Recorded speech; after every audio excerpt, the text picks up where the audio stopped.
Hello, everyone, and good afternoon or good morning, depending on where you are. This is the production safety forum we are having. I am Carrington Blenko with NCMA. We have Conrad James here with Baselite, who's going to be your moderator, and Greg Stevenson will be helping him out. Just to let you guys know, we use a couple different platforms throughout Midyear, and today we are using the Zoom event. It's a Zoom meeting. This way you guys can unmute yourself. You can be on screen. We can see you guys. So just let you guys know that. If you guys need any help, we have Randy Hertzberg that's going to be helping out. And she can help you with any questions. Conrad, can you move the slides? Or are we on hold? No, that's on me. Sorry. Go Next. ahead. Okay, so I just want to let you guys know this session is being recorded, and by participating in this meeting, you are consenting to the recording. Please note the antitrust, which can be found on NCMA's Midyear event website. All participants are expected to exhibit professional behavior and compliance with the policies, as well as NCMA's antitrust policy. And as noted on this slide, please refrain from any appropriate discussion and report any concerns directly to an NCMA staff person. And last but not least, before I hand it over, I want to thank all of our sponsors for their very generous support. Please visit NCMA's Midyear event website to meet all the event sponsors. And I will hand it over to Conrad.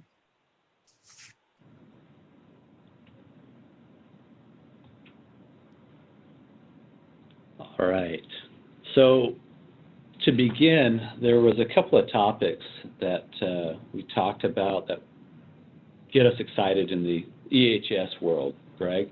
But before I jump into this, I wanted to briefly introduce myself. Conrad James, and we have a small engineering department here at Baselite. We call manufacturing services, and safety management and environmental management are some of the things that we take care of and we help support our plants with here at Baselite. I've been here 6 years, and Greg's been with Baselite 7 years.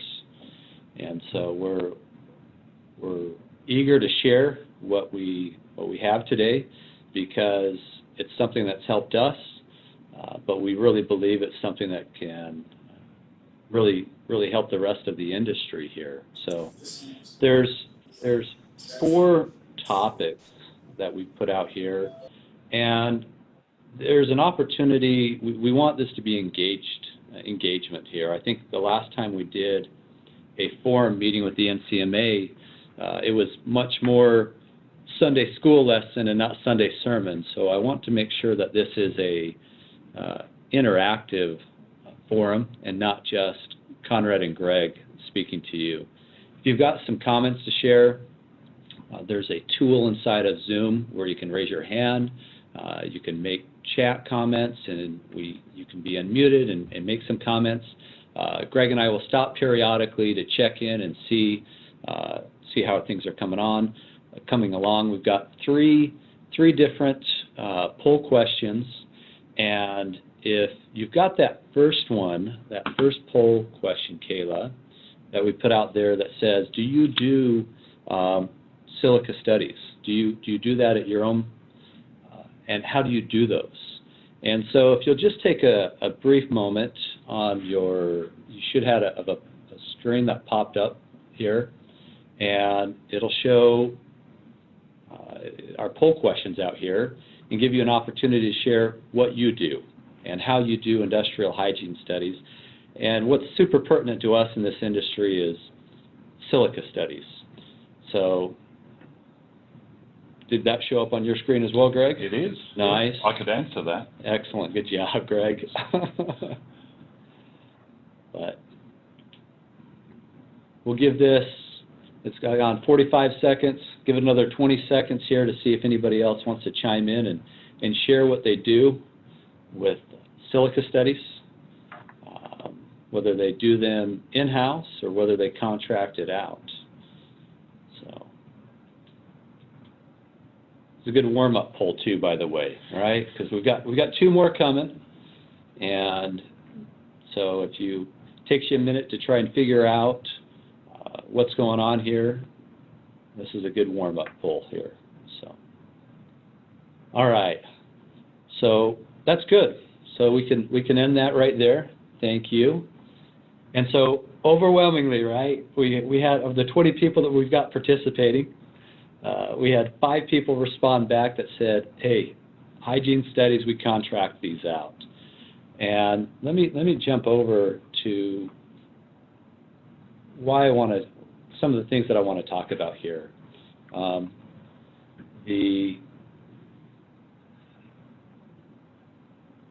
should have 2 things up on the screen, right, Greg? There's both the poll results and the slide, correct?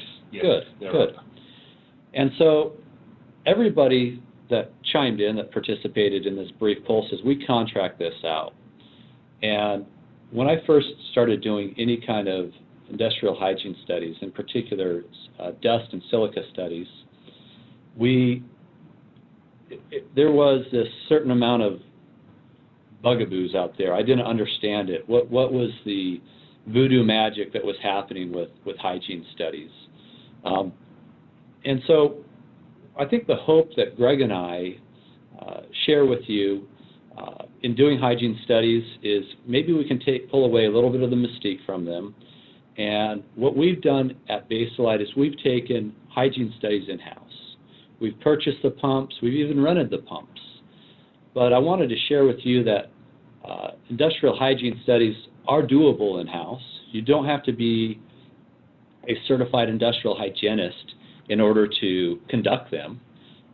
But it's something that you can do and you can control, and you can repeat the testing, and you're not forking out $5,000, $6,000, $7,000 each time to have somebody do these for you.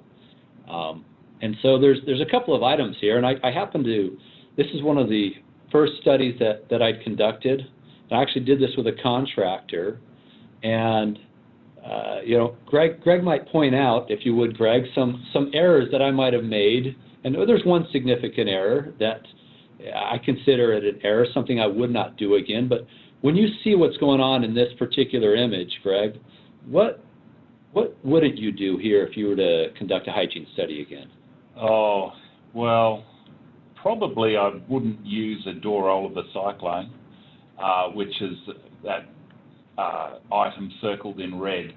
I'd be using the more modern SKC West PPIs. They're little brown and orange plastic containers. Unfortunately, the cyclone has a bit of a problem that if the person bends over, the test is invalidated. Yeah, I'm not sure if everybody knows about that, but it's in all of the instructions for these things. And unfortunately, in our industry, people that are doing this sort of work, yeah, everybody bends over at some point. So I would hazard that it'd be a bit of a problem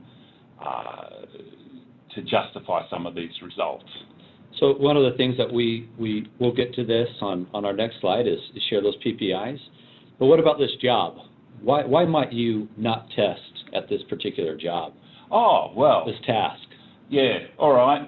Because there's no reasonable likelihood that there's going to be dust generated here. Sorry, that's the answer you wanted, wasn't it? Right. Yeah. You don't have to test in areas that there's no expectation that you're generating dust. And at a wet saw, no, it's not happening. So we've got a wet saw. So reasonable expectation to be above the action level, so that's the permissible exposure limit. And I'm curious from this group, and I started off the conversation with, hey, I want to make sure that this is Sunday school and not Sunday sermon here going on. But I've got 2 questions up here on the board, and I'd be curious as I want to kind of prime the pump here with these 2 comments up here. One is, do you have any experience with enforcement from OSHA relative to the new Silica standard? and and you know, what did you experience in that? So what would you like to share with this group with what you experienced from that? So I want to prime the pump here for a second, get you thinking about that. And if anybody's got a comment here that they'd like to share that they have had some enforcement, I'll share a brief story that we've had. And then I'll also share, you know, we'll go into the slide, and while you guys are thinking about that, thinking about whether you want to share some of your experiences with the new Silica standard, I'll go to this next slide, which shows what Greg just talked about, the traditional cyclone and cassettes versus a PPI. We won't spend a whole lot of time, but it was a significant change in the way that we conducted some of our in-house hygiene studies, Greg. So if you'll share here with the group the differences, again, between a traditional cassette and a PPI, please. Yeah. On the left is the traditional cassette, runs through a door hole of the cyclone. That it attaches to a metal cyclone with a little slot cut in it that's specially made to suck air in containing dust. Like I said, the trouble is, as soon as you bend over, the dust that collects in the bottom of this little aluminum cyclone goes up and hits the filter pad and changes the result. The other thing is you've got to pull the thing apart to fit it to the cyclone, where you can introduce an error because you might sneeze on it or something, I don't know. So on the right are the newer PPIs. They got 4 holes in the top, and they're made to basically collect dust of around 4 microns. The only thing that's not good about them is they're not really good in high dust environments. But we've found through using quite a few of them now that we rarely get to the point where there's too much of a dust load on these things, and we're putting them on people for up to 8 hours. So they're only sold, as far as I know, through one company. They contain a pre-weighed filter, I think they're a pretty good system.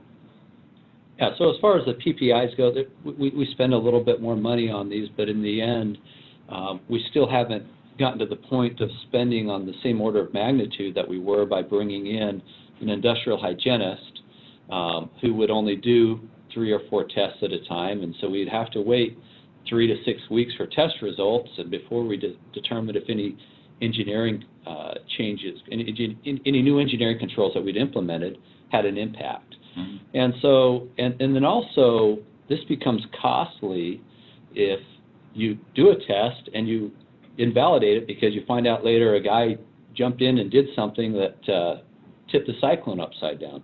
So this is really for our industry and what we're asking some of our folks to do. This is, you know, I'm not getting paid anything by SKC, just sharing a best practice with the rest of you that when we made this change from cassettes to PPIs, these parallel particle impactors, it made a difference for us. We felt like we had a lot more consistent test results and along the lines of what we expected. And so now, so we've started out the conversation saying, hey, we're doing some testing, and we've talked about testing in areas where you have a reasonable expectation, right? You shouldn't just go testing everywhere, because if you get a weird, goofy result, you've got to talk about why that isn't a goofy result or retest. And so I want to talk about, there's 3 primary documents that we use, and these are simple documents. It's nothing to be overwhelmed by, in order to have a high level of confidence in the testing that we're doing. And so this next document is our Silica monitoring sheet. And this has been a great document for a whole bunch of reasons. One, it gives us a high level of confidence in what we did, and if we did do something wrong, in being able to go back and invalidate the test, if you would. And so if I'm looking at this screen, and this is really shows up on a single page Word document, but in order to make it presentable to you, I'll just take some snapshots and cut it in half. And so we identify who was in there, We've got a gentleman named Bob in there. We've got the settings that we put our pumps at, when the pump was last calibrated, and that's something it's not super challenging, is to make sure that your calibrator is up to spec. It's got the right sticker on it, and then we go down to the bottom. We've identified which pump we were using that day, at what time do we put it on to that person, what was the amount of time it was on there, and then the total volume of air that went through there. And our pumps record all that information for us, and we jot it down, and we record what was the weather like, so it was typical. And this is kind of where we start. And I went to one of the beginning slides. I asked the question: has anybody had any experience with OSHA enforcing the new Silica standard, and what you're doing out there right now? And did Carrington, do we have anybody chime in? Have anybody that wanted to share any recent actions that they've had or anything that they've engaged with? If not, I'll share with what we've experienced. I haven't seen anybody raise their hand or enter anything into the chat box, but you guys feel free. I'm watching it. Please, Jeff. Look, if you haven't had a visit from OSHA yet, stand by, because you will. I think late May they sent out a letter saying that they were going to begin enforcement and inspection activities, and wrote a guide for inspectors on how to do these things. And their number one target is the concrete manufacturing industry. So don't think that you're going to get out of this. Some states, they will take over activities from federal OSHA. Some are federal OSHA states. It doesn't really matter. At some point, you will get a visit. So just keep that in mind. Good. So there's certainly, the boogeyman out there, right? And there's an enforcement guide, and they're talking big and carrying a big stick. But there's ways to start, and there's ways to when they do come knocking on the door, to show that you're making a good faith effort on these things. And that's why we've implemented this regime of more repeated silica tests, and it's also helped us show that we're continuing to improve the manufacturing process, and that we're making progress, that we're not holding still, we're not complacent on it. We had whether it was a prior or current employee called up and said, "Oh, it's dusty here." So we got a knock on the door, and they went through and went through one of our plants, and they looked at the areas, and we came forward and we showed them all the testing that we'd done. And I don't want to dive into right now because it would take, it's a whole nother discussion. But together with doing the testing, there's the chest X-rays and the latent tests for tuberculosis, and also the testing to make sure that you're a fit test for being able to wear a respirator. There's a couple of things that go together with this, but we came out of that one, that OSHA inspection, without any citations, because they said, "We think you're making a good effort here. We see what you're doing. You've got good test results." And so some of the things I want to talk about by having these monitoring sheets, and I'll get into the chain of custody sheet and then the test result sheets, is by having these documents, they come in and it shows what you're doing. Now, if they have a lack of confidence in what you're doing there, then they'll come in and they'll bring in their own hygienist and they'll start testing. So, So beware of that. So the very first step, right, if you've got some equipment, is documenting your process. And we've used the same Silica monitoring sheet to invalidate some things in the past. We invalidated some items because we had a unexpected high test result. And we went back, and I can't remember exactly what it was on this monitoring sheet, what had happened. The employee went and did some other tasks, and he wrote that down, and we hadn't paid attention to it necessarily. So we invalidated that test result, and we went back and tested it again because we wanted to, and we discovered, that we had a low test result, that was truly an anomaly.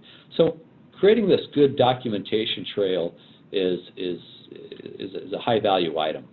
So I'll keep on going with this. Here's the next document, this chain of custody document. And the chain of custody document, and again, it's a simple document. I recorded down what PPI I used, the date it occurred, and how much air was pulled through it, identified what was going on, and we've, Greg does these tests, and he's got a good relationship with this lab now, that if there's anything goofy, he always writes his phone number and his name on there, says, hey, call me if something's not right. But we've got a good, healthy relationship now with the lab. They know what we're looking for. And this chain of custody sheet is a formality that says, this is what we're turning into you, so this is what we expect back, and please follow this. And it's just a piece, one more step in the process that shows that you're following a robust and a defined process in collecting these silica samples. This is, the next piece here, and I'll have Greg talk a little bit about the test results, but it's not, don't feel overwhelmed by it. It's a lot of this stuff is fill in the blanks, and these documents are actually provided to us by the lab itself. Greg, if you would, walk us through, and I kind of spurred this one on you because I just grabbed a test result, but walk us through test results and what you might be looking at, and what is all this stuff saying here? Because when I first started doing this, it was overwhelming. What does all this information mean to me, and what am I looking for here, Greg? Right, okay. This is one particular sample result. It's from Maxam Analytics, but there are other labs that do this work as well. So this is a single PPI result, okay? The number of the PPI is 10132. Most of that's pretty self-explanatory. Now, what they've done to change things, because if any of you can remember back in the dim, dark days of the last century, silica testing was, the results were calculated results. They couldn't test for everything, so they estimated some proportions like quarts and things like that. I think they did cristobalite proportions as well, based on average test results. And it wasn't, when you look at it, it wasn't really a robust system, but it was the best thing people had. Now, they just used to present results as a mass number. If you look there on the first column, there it's got mass micrograms, okay? That UG is a billionth of a gram, okay? They're really small numbers. So back in the old days, you'd just get that number, and then you'd have to calculate out the time that this person had been wearing the tester, turn it into a volume, and calculate your own concentration. So that was fine. That was the acceptable thing. But over the last year or two, these labs have changed to a much better system where they just give you the concentration. Now, if you look there, that's micrograms per cubic meter for respirable particulates of NOPRs or whatever they are in the the Z1 table. So that's a millionth of a gram in a cubic meter, really small stuff. So it calculates the volumes for you. That number is not time dependent. Because you've given the volume on the chain of custody sheet, they'll calculate it out for you, and you can just put that into your results sheet. All right, and I think, so moving down, you go into the concentrations in micrograms per cubic meter. And if you look there, this particular result is at 25 for total quartz and cristobalite. So that is just breaching the action level. So the action level is 25 and above. So something jumps out at you. If there's one thing that when I get my test results back in the mail or an email, that's the first thing I'm looking at. That's right. right. I want to look at that because I'm about to hit a threshold right here. Yes. Now, don't get too worried about the numbers not adding up exactly. This is because it's done through X-ray diffraction, and they're measuring peaks and the relative intensity of them. Plus, they've also got their resolution limits, which you can see over on the right side. And basically what it means is they can, on some things, because the concentrations are low, they'll tell you what it is below and their best guess, okay? So the real number you want to go for is total quartz plus cristobalite of 25. Could get into why cristobalite's important, but suffice to say, for everybody making concrete products in America, you're going to encounter it somewhere. Tridymite, not so much. It's more of a high temperature metamorphic mineral, when most of our sand products aren't coming from places like that.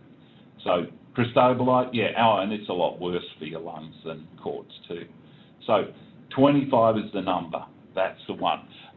The other thing is, yeah, the test methods, NIOSH 7500, you can look it up. It hasn't changed much since, I think, 2004. So, but I expect there will be an update because they've actually changed the way we can collect these tests now. So when I'm looking at these things, right, it's got the report card, tearing it open to see, all right, how did I do in my biology class? Yes. All right. Oh, I got a B, right? 25 micrograms. So that's in an area that I'm right on this cusp. I've reached. I'm not in the exposure limit, but I may have to. I have to start recording this area into my silica exposure control plan. That's right. And so this is an area that I'm looking at that number, and I'm saying, okay, I need to go back and see if there's something I can do, some kind of engineering control I can do to get that down lower, because I don't want to have to bring a guy in and have to have him, in a mask, in a respirator all the time. So we talked about 3 key documents here, and really keeping it simple, right? Don't get overwhelmed with everything else. It's like your report card. It's got all the teachers' names and the dates and everything that happens. What you're caring about, you're tearing into the report card and you're looking at it and you're saying, oh, did I pass biology? Okay, I passed biology, or I'm right on the cusp, right? If that were at 50 micrograms per cubic meter, we've now hit PEL. The PEL, the permissible exposure limit. And so that... Well, it's actually 51. It's above 51. 50. Above 50. Which is a little bit of semantics, but I'm sure it'll save something at some point. So there are some details that you can get into here, and there's actually what we've included for respirable dust as well, but we're not anywhere close on the respirable dust component. But here we are. This is where we're at with silica. This is what everybody's paying attention to. And so by going through this, right, and we've got the guy on the left side of the screen, he's got the pump, and he's got the PPI attached to it. And there's some, we learned how to use this stuff 2 ways. We got onto YouTube, and we also invited the pump vendor in and said, show us how to use this stuff. And they're more than happy to show you how it works. And we have a very high level of confidence and comfort in what we're doing and what we're testing and what we're sharing with our employees. And by doing this and talking to our employees, they see that we're testing and that we're making changes to the work environment, and then we're testing again. So it's a morale booster. It's not this guy that shows up from some place outside of the organization and he's gone, and then they don't know what's going on. So that's what we had to share with silica testing.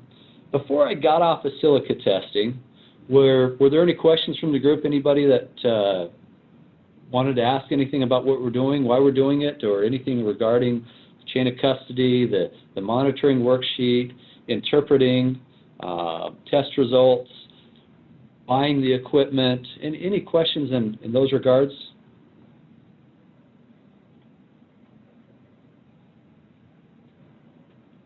SKC West. Thank you. Go ahead, Greg. Yeah, they're a major company. Just Google SKC West. I think over east they've got another organisation set up. Now the thing is, I might just add to all of this. Look, I'm not an expert on silica and things like that, but basically we realised the need. We've gone and developed a silica plan. We've got it out to our plants. We've implemented it, and most places are now compliant. And the ones that aren't, we're doing catch up with. And we've got a system that's simple enough that our health and safety coordinators can actually do the testing themselves. I can talk them through it over the phone. It's that simple. Once you get into it, you notice there's a few gaps. Things like you have the opportunity to develop your own test methods if you know what you're talking about with that. So you've got some latitude here to get something going that you can just get your people in the field to do on a regular basis. We actually have a kit that we send around to our plants to do the testing, and everything's in there, and so far, so good. Good. Excellent. Thanks, Greg. So we'll move on to the next topic that I thought would be, I shouldn't say just we as a subcommittee thought would be interesting to discuss. And so if Kayla, if you've got that next poll, I should have given you a little bit of warning on that one. I apologize. But you guys are seeing the question right now, is how much time do you spend on day one safety training? You've got new person, new guy, new gal, just shows up at the plant. How much time do you spend sitting down with them and going over safety-specific topics before you cut them loose out onto the floor? And so hopefully that poll's showing up on your end, and we've got a few folks that are starting to chime in. But how much time do you spend with somebody? And I probably should have done another poll question out here that asked the question, how many of you have had somebody that you brought in, you spent, almost an hour on training safety, or maybe 2 or 3 hours really, and by the time they hit their first break, they're gone, right? They're like, I can't do this. I think that would have been a really fun poll question. See what the fast somebody that's had to deal with that. We'll give you guys another 15 seconds here. See if there's anybody else that wants to chime in, and we'll share these polling results here with you. But it was more of a curiosity, and we've got Baselite plants that spend anywhere, I think, sharing with where we're at, we're typically right around the 2 to 3 hour mark spending time with folks, going over a myriad of topics and sitting down with them. And I'll share one of these documents that we use and some of the items that we cover here. Let's end the polling and let's put it up here on the board. Showing up on your end here, Greg? Yep. All right. So we've got everything across the board from spending, a solid 3 hours with folks, 1 to 3 hours, and then most of you are spending anywhere from 15 minutes to an hour doing some safety-specific training when that happens. And so this is something that really is spending time with new people. It's important. Making sure, one, that they stick around, but that they don't get hurt, that they stick around and they stay healthy with us. And so this is an item that came up is, well, how do you manage this? How do you manage safety training? How do you record it? How do you deal with this? Because this becomes a big administrative burden. Sometimes we take these very good safety conscious EHS coordinators, these very good professionals, and we just bog these guys down with administrative work. And one of the things, and this is the use of technology to solve EHS challenges. One, on recording it, but verifying that some of these things that you've done this, that you've ensured that the training's going to be happening. Probably would have been another appropriate poll question out here to ask how many of you are using some kind of technology to manage EHS, but it's something that we've made a big transition to, and it takes time because a lot of folks have a system in place, and it's not as easy as saying, hey, tomorrow you're throwing out your 3-ring binders and you're going to this cloud-based software where you're going to manage all this. There's really a lot of change management that has to go on with that, and being supportive of folks. If we could see everybody's faces right now, I don't think I can. It'd be interesting to see by a raise of hands, right? How many of you have ever had a OSHA visit that they came to your plant for any reason, right? And what do they ask for? They want to see all your forklift training, regardless of what they came out there for. Yes. They want to see your forklift training, and they want to see where your SDS binder is, right? And then there may be another onesie-twosie. But the two big things that they just always go and grab is these two things. And you're sitting there crossing your fingers saying, I know we've trained these guys. I know we've got it written down somewhere. Where is it at, right? And this is something that we really want as an organization, is to be able to have some oversight and be able to have a huge amount of transparency with what's going on. And this would seem like in this day and age just like a no-brainer, right? Because the technology is there.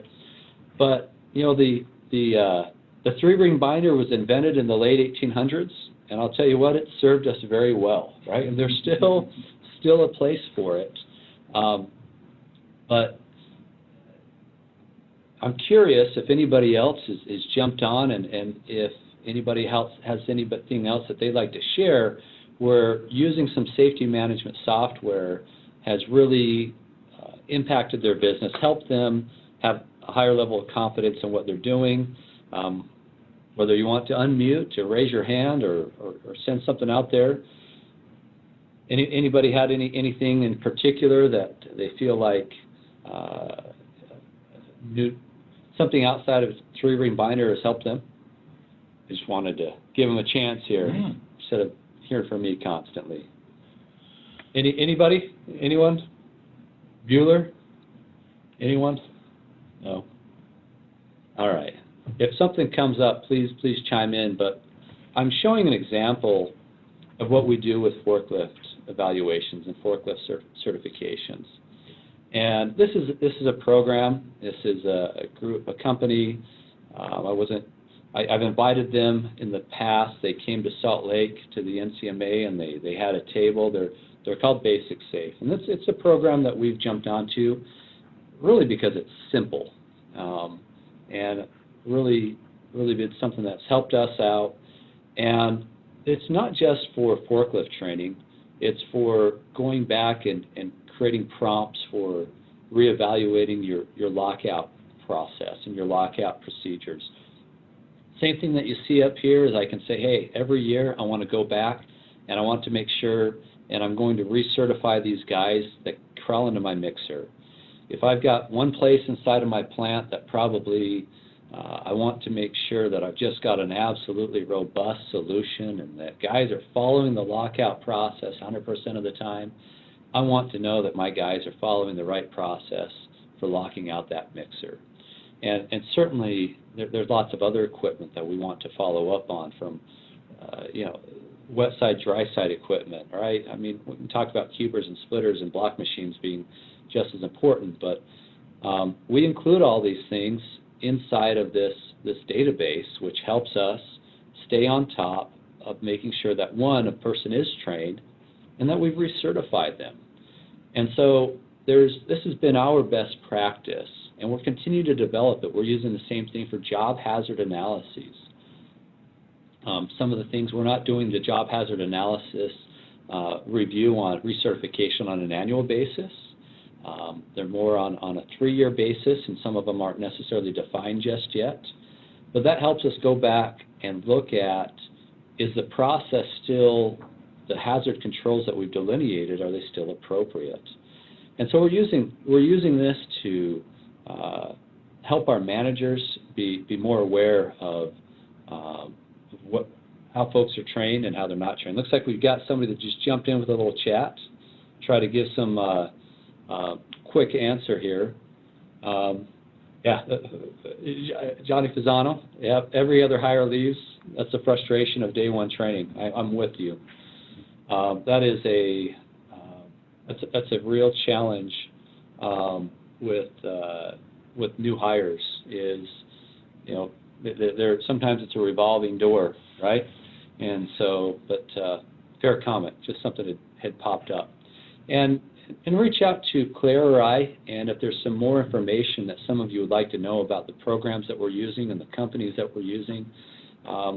You know, I think price and value were some things. The value that we're getting out of it was something that we pushed a lot. But I'm not going to create a commercial here for Basic Safe right now. But just wanted to share something that's helped us feel more comfortable and feel a little bit more successful with that. Now, one thing that's important to us is consistency in training. Am I going over the same things with folks every single time?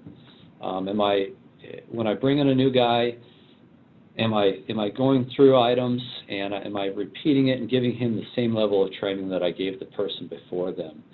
And you look at this new hire checklist, and you look at it, and you can look at this new hire checklist, and there's just enough detail that, you know, you can review these items with the folks, but it's not so minimal that you're like, okay, what am I going over again? And there's enough detail in here that you can sit down with new guy or gal at your side, and they can cover these items, and you can feel comfortable and confident. So this is, again, part of this forum was a sharing of some of our best practices. And I think this may feel like a no-brainer, and at the bottom of it, I think it cut it off when I pasted it in here. We've got an employee signature at the bottom of it that says, hey, I went over these things, I understand it. And anytime you run into an injury and you're frustrated that the injury even happened and that the guy received the training that he should have, we come back to these documents because a combination of these types of documents and some of the things that we're doing in Basic Safe, I have time to cover it, but how we address and record our corrective action items is we had some citations from OSHA that were serious citations. Person had to spend some time in a hospital, and we went back to OSHA after we received the citations, and we presented this training documentation. We presented how the equipment was guarded, and how we had changed the guarding over the course of multiple years and improved it. And the OSHA district manager looked at what we'd done inside of Basic Safe together with this employee training and the fact that we had it recorded.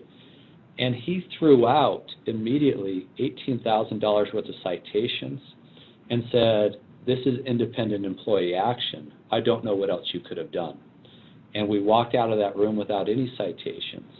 And so we really feel like if we share some of these best practices with the industry, it's good for the industry as a whole in trying to manage new folks, manage training with them, and really feel like, you know, high tides raise all ships. So that's why we're wanting to share some of these things here with you.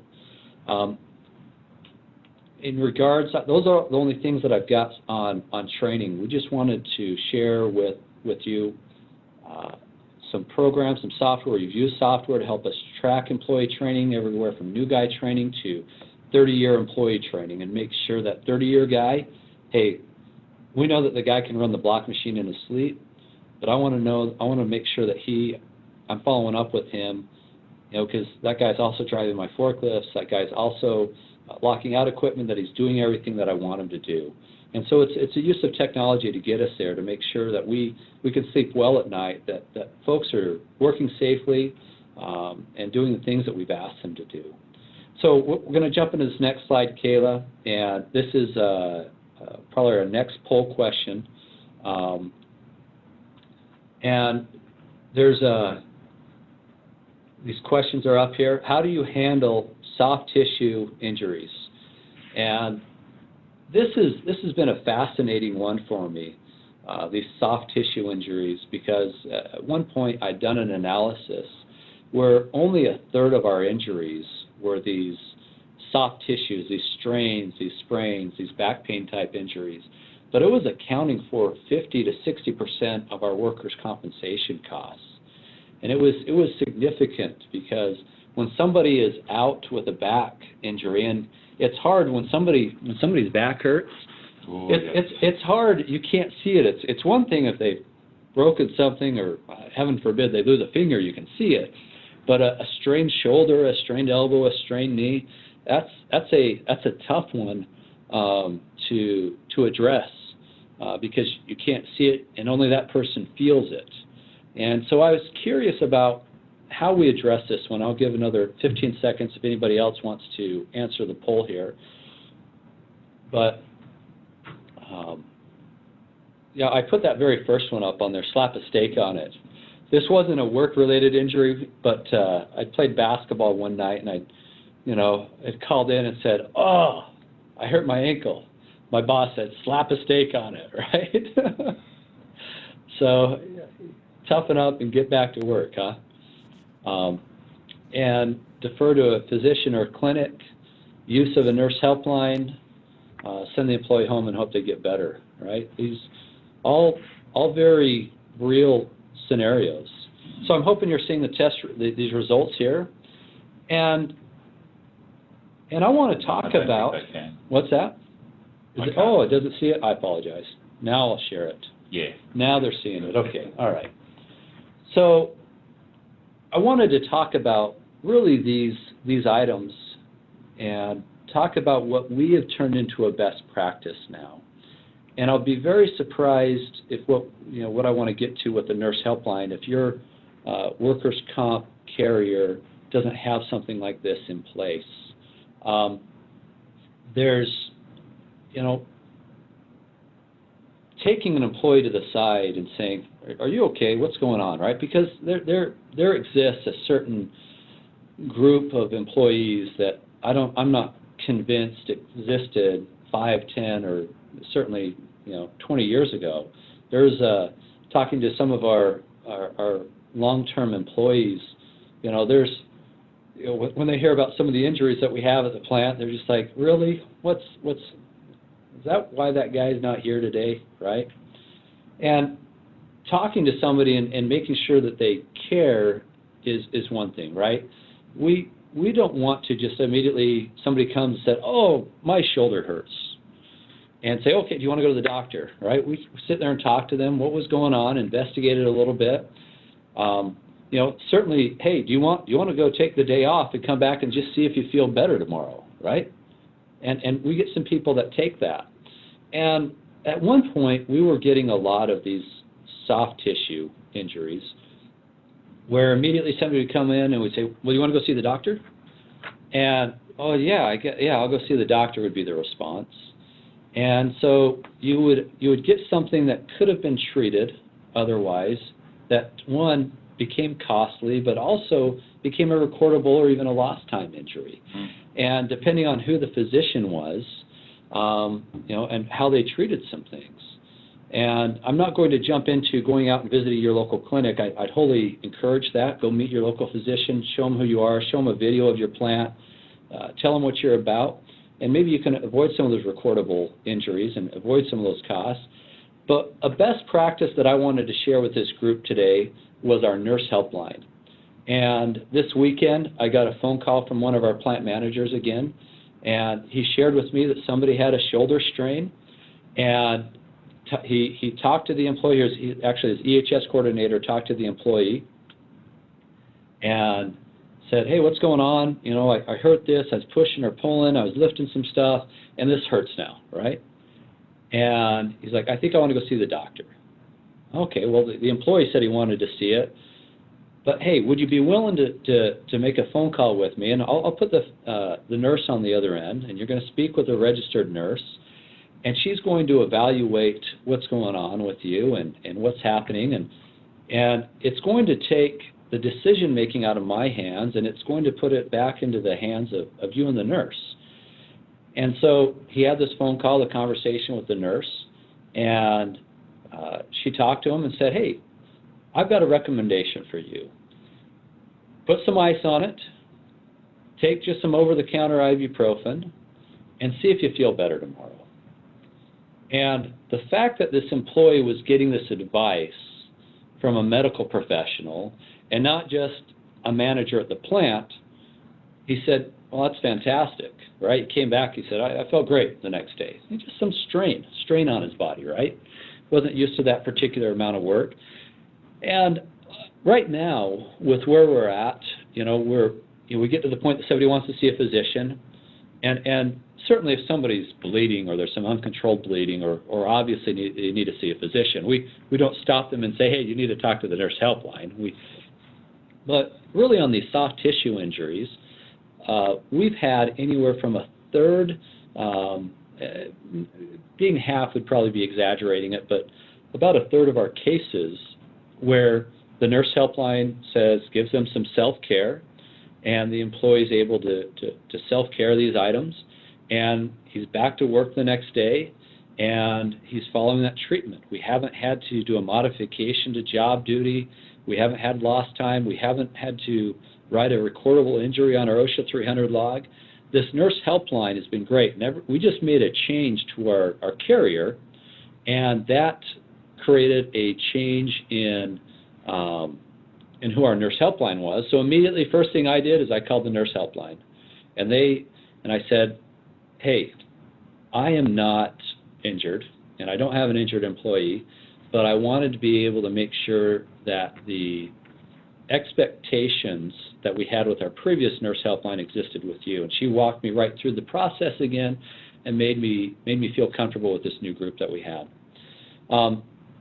So I'm pushing right up here against the edge of my time here, but I wanted to share this one because I think this is something that will continue to evolve, and if we can put our employees in contact with somebody, a professional like that, you've got the opportunity to reduce recordables, and you reduce recordables, you reduce your experience modification rate, your costs go down. I think employees are also inspired that you're trying to help take care of them. They feel more comfortable with where they're working at. So the last one, I talked about pinch injuries, and this is always a frustrating one when a guy's not paying attention and he's got something coming down. And I really didn't dive a whole lot into ergonomics. I know the teaser for this forum talked about ergonomics, and I really turned that into, hey, I think it's important. I think maybe some ergonomics is important, but addressing how we handle these things afterwards. Folks, when we're not watching, they lift things goofy, they do goofy things, and if we can help them through the process, we can get them back to work. Right now, I've talked to a number of manufacturers, and getting guys inside the plant is a real challenge. And it was a challenge before COVID even. So, Carrington, I'm right up against the clock here, and I just want to spend the last minute or two sharing some best practices with COVID-19. Is that fair, Carrington? That sounds good to me. All right. So some of our plants have started putting stickers on their hats, on their hard hats. Creates a constant reminder to stay 6 feet away, maintain social distancing. I really like this one. They're sneeze guards at our customer service. We've got truck drivers in and out. We've got to keep the business running. What can we do to have an engineering control that keeps our employees safe? I really like this one, and there's a number of variants on this one throughout our company. Having a place, this is right into dispatch. We've got, again, truck drivers coming in. If there's a place people that our employees are hearing from us every week. Wash your hands, keep your distance, keep your workspace clean. If you're not feeling well, don't come in and call your supervisor. But we don't have that same exposure with the truck drivers, right? So we want to tell them, we want to do everything we can to communicate to these guys that we don't have a whole lot of control over. Help us stay safe, help us stay healthy, help us stay clean. And so these things you pick up at anybody that's gone to a local carnival, you've seen these, right? We rent these. Inside of a training room, keeping folks on opposite sides of tables when it is necessary to have folks in the same training room, maintaining that social distancing. Marking the floor so people know where to stand. And I know some of these things can feel a little bit exaggerated, but it's kept it on the front of our mind, and employees appreciate it. They know that as an employer, we're trying to do something. And this is one that I've really liked. And somebody's got to be feeling really disingenuous to mark these items, that you have a fever and still want to come in. They mark otherwise. But it helps our employees know that each of their coworkers are having to self-evaluate, and that anybody that comes into our offices or in our plants is having to self-evaluate as well. So these are some best practices that we've implemented with COVID-19, and I wanted to share those things with you. If you've got more questions, if there's some documents, if there's some items that you'd like to be shared, whether it's monitoring sheets or training checklists or these COVID-19 pre-screening items, we're happy to share these items with you here. But that last hour really flew by here for me. Yes. Greg. All right, that's how exciting safety management is. Who would have thought? So did we have any final questions or comments before we close out here, Carrington? I don't see any in the chat or raise your hand. You guys can go ahead and unmute yourselves if you want to ask any questions.